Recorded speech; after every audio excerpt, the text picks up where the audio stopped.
Yehovah yua kusa Heto lo bato yena Nami yo kusa Yita thune alo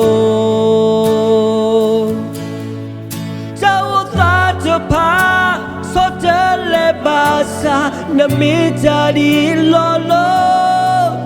Saya bla kusa Tatu ple kusa Ta e a kusa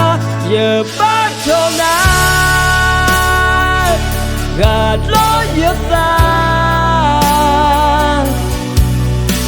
Le lo paso me nya ye batona Aba ye ba Yua ye kusa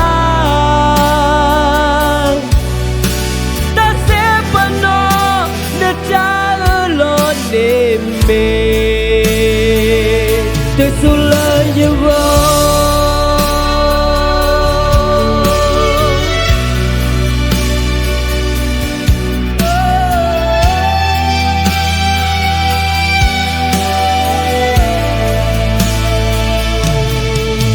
Yehovah yua kusa Heto lo bato yena Nami yo kusa Yukta thune alo Sao thata pa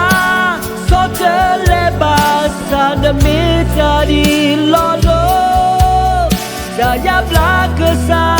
Tatu ple